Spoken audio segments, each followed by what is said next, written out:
On a hot August day in 1999, Ranger Lance Madison was descending a canyon trail, expecting to find the usual lost hikers. A burgundy Mazda with Massachusetts license plates had been sitting in the parking lot for too long, and the experienced park ranger went to check on the day campers. What he discovered in the Chihuahuan Desert Canyon was one of the most shocking finds of his career. A dehydrated young man lay next to a tent, and his first words shocked even the seasoned ranger. What began as an adventure between two best friends turned into a tragedy that would divide public opinion for decades to come. David Coughlin embodied the American dream in its academic form. At 26, this transportation policy analyst from Millis, Massachusetts, was a model of organization and determination. His colleagues knew him as a man of the system, every decision calculated, every step leading to a clearly defined goal. That goal was a master's degree in environmental science at the University of California, Santa Barbara. Dave had already said goodbye to his girlfriend, Sonnet Frost, promising to write from the road. Rafi Kodikian was the complete opposite of his best friend. While Dave made plans, 25-year-old Rafi lived on dreams. His friends called him a poetic vagabond, a budding journalist who worked at an investment firm in Boston but whose heart belonged to the open road. His idol was Jack Kerouac, and in 1997 he took his own cross-country road trip, describing it in an article for the Boston Globe as one of the greatest experiences of my life. They had been friends for 8 years, since 1991, when they met through mutual acquaintances, including Kirsten Swan, who dated Ruffy first and later Dave. Their relationship survived romantic twists and turns, graduation exams, job changes, and geographical distances. On July 30th, 1999, Mazda left Boston and headed west. Dave had been planning the trip for months. Still, Rafi joined at the last minute, asking for unpaid leave after a farewell dinner when his friend's enthusiasm awakened his own thirst for adventure. New Orleans greeted them with the jazz of Bourbon Street. Austin welcomed them with live music and Texas hospitality. In 6 days, they visited several cities. Still, by evening in one of Austin's bars, they were overcome by a strange feeling of dissatisfaction. Over a beer, they discussed their itinerary and admitted their disappointment to each other. The trip was turning out to be too civilized, too predictable. Motels, restaurants, tourist routes, it was all comfortable, but it lacked the primal sense of freedom they were looking for. "We need something wilder," they agreed. Dave remembered his uncle's advice to visit the Carlsbad Caverns, and Rafi was excited by the idea of real camping in the desert. It was precisely the adventure they were missing. On August 4th, 1999, their Mazda turned onto a dirt road leading to the Carlsbad Caverns Visitor Center. After 6 days on the road and with a limited budget, they were looking for a free place to camp. Ranger Lance Matson, an experienced park employee, suggested Rattlesnake Canyon, a secluded spot where one-day camping was allowed. Matson explained the route. Descend into the canyon along a trail marked by stone pyramids, known as cairns. He clearly warned them about the main risk of the Chihuahuan Desert, dehydration. At temperatures above 100.4 degrees, a person requires at least 4 liters of water per day. "There are no water sources in the canyon," the ranger emphasized. "You must carry everything you need with you." At the visitor center shop, they bought 3 pints of water, 1.4 liters for 2 people, which was less than a quarter of the recommended amount. Rafi also purchased a topographic map of the area. Their equipment included basic hiking gear, but they lacked a compass, which was a critical omission for a desert trek. The descent into the canyon began in the afternoon. The backpacks felt heavy after days in the car, but the mood was upbeat. The trail led through rocky desert terrain. The cairns did mark the way, but among the multitude of rocks, they were not always visible to the untrained eye. At the bottom of the canyon, they chose a place to camp near a rock with a natural stone bench. The spot seemed ideal, sheltered from the wind, convenient, and picturesque. They didn't know, and would never know, that the camp was only 270 feet from the marked trail. The evening passed in the usual rhythm of camping life. They prepared dinner, using 1 pint of water for cooking, and discussed their plans for the next day. A visit to the famous caves, followed by a trip to the Grand Canyon. Dave began writing in his journal, recording the important moments of the trip. They fell asleep with a sense of accomplishment. The real adventure had begun. The temperature in the canyon was comfortable, and the stars shone with a brightness unattainable in the city. Everything pointed to a successful end to the trip and the beginning of a new chapter in Dave's life. Nothing foreshadowed disaster, but the Chihuahuan Desert does not forgive mistakes. Soon they would make a discovery that would turn their adventure into a fight for survival. The night of August 5th broke the silence of the canyon with the ringing of alarm clocks.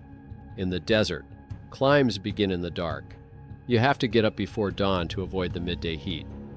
The temperature dropped to 42.8 degrees Fahrenheit, and the humidity from the night fog saturated the air with a cold that penetrated their jackets. They drank hot coffee from thermoses, checked their flashlights, and packed their gear. But their plans changed within an hour of starting the climb. After about a mile, they reached a cairn at the edge of the riverbed, accompanied by a trail leading to the eastern slopes of the canyon, the same route they had descended in the evening. The climb proved to be much more difficult than the descent. What had seemed like an easy slide down turned into an exhausting battle with gravity and loose rock. After resting at the cairn, they checked their water supply, less than 2 pints after cooking and drinking that morning. A full bottle awaited them in the car, which gave them confidence. They drank the remaining water to gather strength for the final climb. The trail led them into a thicket of bushes that seemed familiar. But after 160 feet along the riverbed, something felt wrong. The terrain looked different, and the cairns were no longer there. They retraced their steps through the thicket, methodically searching each section for rock landmarks. An hour of searching yielded no results. Rafi took out a topographic map, hoping that the investment would pay off. The map showed the park's caves, trails, roads, and riverbeds in detail. Still, without a clear understanding of their location, it was nothing more than a pretty piece of paper. Neither Dave nor Rafi had any skills in navigating topographic maps. By 11:00 a.m., the sun was high above the canyon walls, and the temperature was rising at an alarming rate. The reality of their situation became clear. They were lost in one of the hottest deserts in North America, with only a few hours' worth of water instead of several days' worth. The Chihuahuan Desert does not forgive mistakes. Daytime temperatures in August regularly exceed 100.4 degrees Fahrenheit. Humidity drops to 15%, and the wind accelerates dehydration. In such conditions, the human body loses fluid through breathing, sweating, and even through the skin at a rate that can be fatal in a matter of hours. When the sun was directly overhead, they took shelter in the shade of a nearby bush. The first few hours after realizing the situation were spent trying to remain optimistic. They joked about their predicament, calling the camp half-abandoned and poking fun at their own inexperience. Humor became a defense mechanism against their growing anxiety. Still, as morning turned to noon, the jokes grew fewer and fewer. Around noon on August 5th, the first miracle happened. It started to rain. In the Chihuahuan Desert, summer rainfall is rare and brief, but this downpour lasted long enough to give them hope. They crawled out from under the bushes, exposing their faces to the drops, letting the water run down their skin and clothes. Kneeling by large rocks, they drank water directly from the stone surface and filled their empty bottles. By the end of the rain, everyone had about 0.35 liters of muddy water, which they began to ration in small sips. Encouraged by the rain, they resumed their search for the trail, but to no avail. The uncertainty of their location in the canyon forced them to make a strategic decision: to stay in the general camp area, hoping that the rangers would start searching when they did not return on time. The camping permit filled out by Rafi became a symbol of hope, a document confirming their presence in the canyon. By August 6th, the rainwater had run out. Desperation drove them to the only available source of moisture: prickly pear fruit. These cacti grew everywhere in the canyon, their reddish fruits containing sweet, water-rich pulp. The problem was that many of the fruits were unripe, and eating them caused nausea. Dave was the first to feel the effects. The vomiting began on the evening of August 6th. It continued into the next day, accelerating his dehydration just when his body needed fluids the most. Each bout of vomiting drained moisture, turning their attempt at survival into a vicious cycle. The lack of water prompted another attempt to obtain liquid. Rafi tried to drink his own urine, but the concentrated taste of ammonia was unbearable. Dave, seeing his friend's reaction, didn't even try. August 6 brought another grim discovery. Vultures began circling above the canyon. The fear of these creatures grew into an obsession. It was then that Dave started writing in his diary. His first farewell letter was addressed to Sonnet Frost. Sonnet, I love you so much. No one will come to help us. We had forever, but now we only have eternity. The same diary contained an entry reflecting their shared fear. We won't let the vultures eat us alive. But soon they would face a choice that would prove more terrifying than any vulture. On the night of August 6th, an event occurred that changed their survival strategy. On the opposite wall of the canyon, car headlights flashed. Distant but distinct lights moving along some road. For people who had spent 2 days in a stone trap, these lights became a beacon of hope. If there was a road there, then there was a way to safety. On the morning of August 7th, they made a decision that would require their last ounce of strength: to climb the plateau toward the lights they had seen. The elevation, which Rafi dubbed Mountain Number 3, rose about 700 feet above the bottom of the canyon. In fact, it was part of the southwestern wall of the canyon, but from below, it appeared to be a separate mountain. The route did not promise an easy walk. The slope was cut by ravines and sharp ridges resembling twisted fingers. The ridges were treacherous due to their jagged limestone formations, and the ravines, although smoother, were steep and littered with debris. An additional threat was posed by agaves, plants with dagger-like leaves capable of inflicting severe wounds on a careless traveler. The ascent began at 8 a.m., while the temperature remained around 75.2 degrees Fahrenheit. They made their way through creosote bushes at the base of the slope, stopping to gather cactus fruit, the only source of moisture available. Every step upward was difficult. Loose volcanic rock crumbled underfoot, creating a constant threat of slipping. As they gained altitude, the slope became steeper. They had to cling to ledges, bypass impassable sections, and look for gentler routes around the limestone walls. Each ledge they conquered revealed the next, creating the impression of an endless climb. Dave began to fall behind after an hour. The vomiting from the unripe cactus fruit weakened him more than Rafi. His movements became less confident, his stops more frequent. But both understood that this was their last genuine attempt to get out on their own.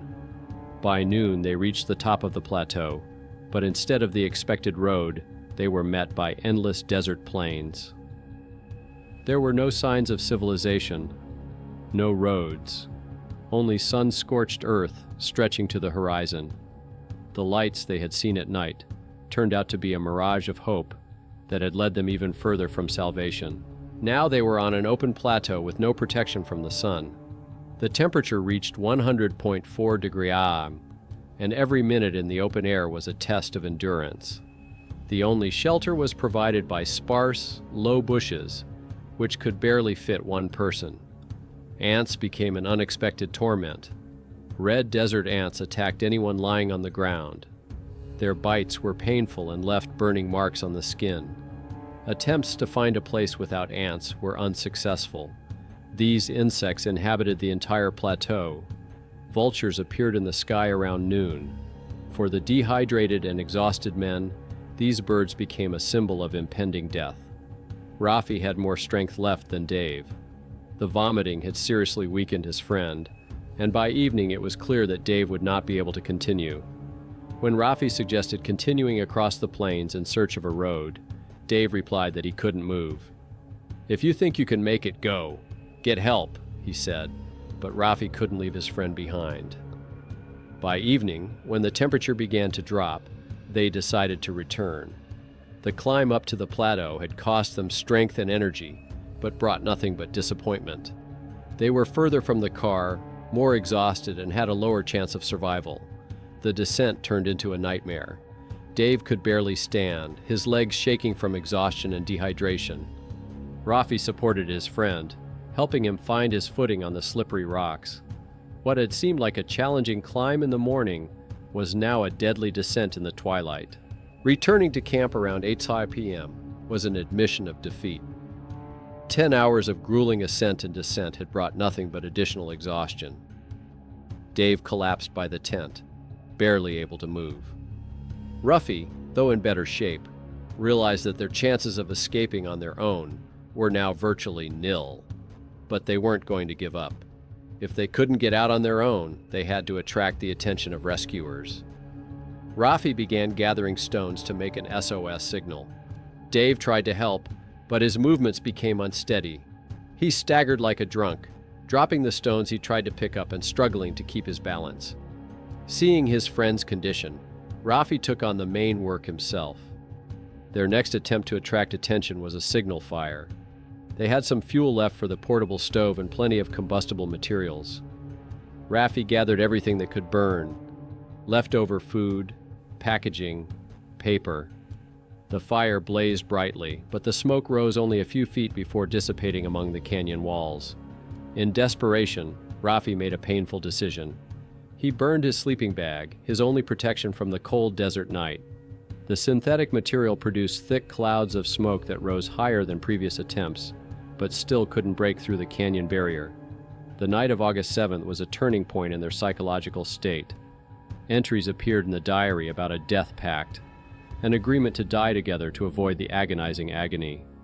Thoughts of suicide, which would have seemed absurd just a few days earlier, now seemed like a rational way out. The fear of vultures became an obsession. The birds disappeared with the onset of darkness, but continued to circle in their imagination. The image of their own bodies being torn apart by scavengers haunted their thoughts. "We won't let the vultures eat us alive," they repeated like a mantra. The morning of August 8th began with false hope. Dave was able to stand up and even take a few steps, which was an improvement from the previous day. They decided to make one last attempt to find the trail, leaving all their gear at the camp to make it easier to move around. The search lasted less than an hour. They found the cairn they had spotted earlier, but no further landmarks could be found. Dave, exhausted, turned back to the camp. Rafi continued the search for a while longer, but to no avail. When he returned, Dave was lying by the tent, barely able to move.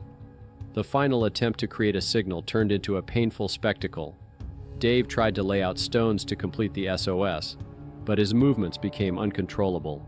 He staggered, dropping stones, struggling to keep his balance. Rafi helped him finish the job, then they built another fire, which proved useless again. Around noon, they began writing farewell letters. Dave addressed his words to Sonnet, his family and friends. Rafi wrote for him when he became too weak to hold the pen. An entry appeared in the diary about Dave's last will. Dave asked that his remains be cremated and scattered over the edge of the Grand Canyon. The night passed in agony. Dave suffered from convulsions, vomiting, and pain that he described as unbearable. His moans and cries for help tormented Rafi, who felt helpless in the face of his best friend's suffering. At around 5 a.m. on August 8th, a conversation took place that changed everything. Dave, who was in a state of extreme exhaustion, turned to Rafi with a request that shocked them both.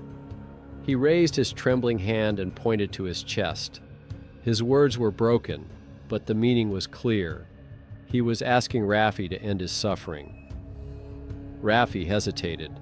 This was his best friend. the man with whom he had traveled across the country and shared the joys and hardships of 8 years of friendship. But seeing Dave in such agony was unbearable. The first stab to the chest was not deep enough. Dave screamed in pain but continued to insist, "Come on, just do it." The second stab was more decisive. Raffi stabbed deeper, piercing his heart. He covered his friend's face with his hand to muffle the screams. Dave struggled instinctively, but soon the movement stopped. Shortly after that, a new entry appeared in the diary. "I killed and buried my best friend today.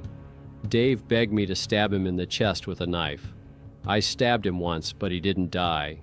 I had to stab him a second time. He fought back, but he died. I buried him with love. God, forgive me, but I couldn't do anything else." Ruffy spent the next few hours gathering stones for his friend's grave. Some of the stones weighed up to 70 pounds, but the dehydrated and exhausted man found the strength to lift them and place them over Dave's body. It was the last service he could do for his best friend. The grave was ready. Raffi sat down next to it and waited. Either death would come or help would come. Either way, the worst part of their story was over. The 7 hours of solitude in Rattlesnake Canyon were the longest of Raffi Codiciana's life. After he finished placing the last stones on his best friend's grave, a silence fell that was more oppressive than the desert heat. He sat down on his sleeping mat next to the tent, a few feet from the pile of stones under which Dave lay. Ruffi's physical condition was critical, but not fatal. His mind remained clear, allowing him to be fully aware of what had happened. The sun rose above the canyon, and the temperature began to rise again. But Ruffi no longer sought shade or tried to hide from the heat. He just sat and waited for death or rescue. At that moment, the difference seemed insignificant. The final entry appeared in the diary. Brief, but comprehensive and accurate. These words would become the central piece of evidence in a case that would shake the American justice system. Ruffi's thoughts raced between memories of 8 years of friendship and the realization of what he had just done. The journey that began as a celebration of freedom and adventure ended in this stone hell. The camping permit was in his backpack.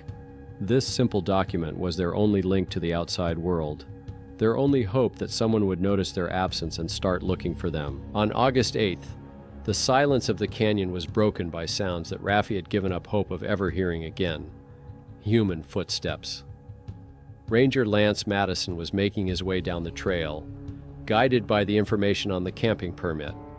A burgundy Mazda with Massachusetts license plates had been parked in the lot for too long, seriously exceeding the one-day camping limit. Matson saw the camp and immediately knew something was wrong. A young man in shorts lay on a sleeping pad, covered in scratches from the bushes, clearly dehydrated but alive. The ranger quickly approached and heard a faint voice. "Please, tell me you have water."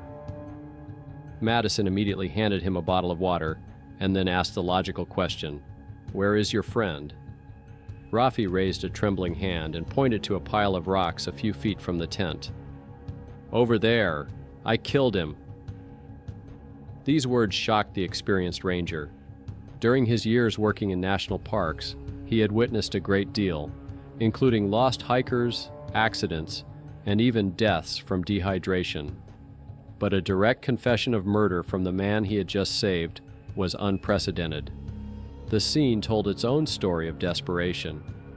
The tent was mangled, the bottom cut out for ventilation, the walls partially burned. Scattered around the camp were empty bottles, matches, playing cards, and sunglasses. Nearby, Madison discovered an unfinished SOS signal made of stones. 2 letters were complete. The third was unfinished. Traces of a fire and charred remains of synthetic materials indicated attempts to attract attention with smoke signals. The ranger was particularly struck by the presence of untouched food supplies. A can of beans had not been opened. A hot dog bun remained in its wrapper, and energy bars lay unopened.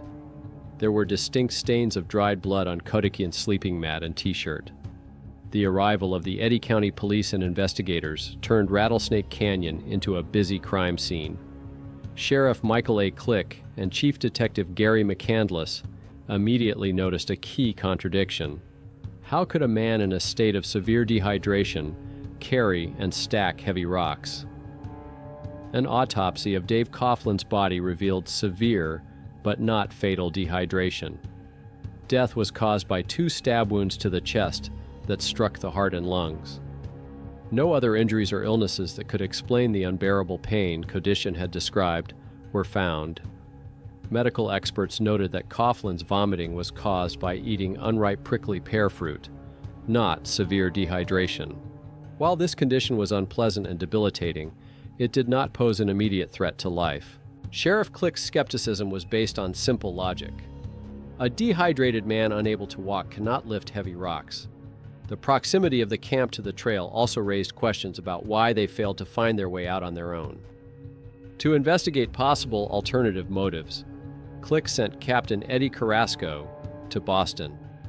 The leading theory was that Kodishian might have been jealous of Coughlin because of their shared connection to Kirsten Swan, who had dated Ruffy and then Dave. The results of the investigation in Boston were unequivocal. No one had heard of any quarrels between the friends. Kirsten Swan confirmed that her breakup with Ruffy had been amicable and that she remained on friendly terms with both young men. The diary became the central piece of evidence. The U.S. Secret Service conducted a comprehensive analysis of the handwriting and fingerprints. The results were irrefutable. All entries were made by Coughlin and Kodishian themselves, with no signs of coercion or forgery. The diary entries confirmed the chronology of events and the absence of conflict between the friends. Dave's farewell letters, his request for cremation, and Rafi's notes about his fear of vultures all pointed to a gradual psychological breakdown rather than premeditated murder.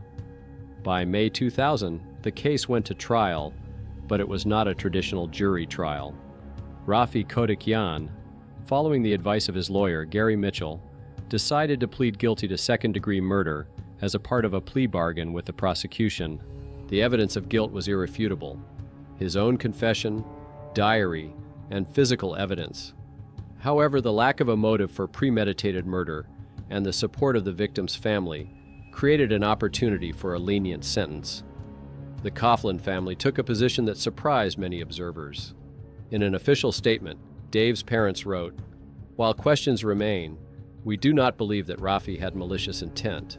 We knew their friendship and cannot imagine that Rafi would have wanted to harm Dave."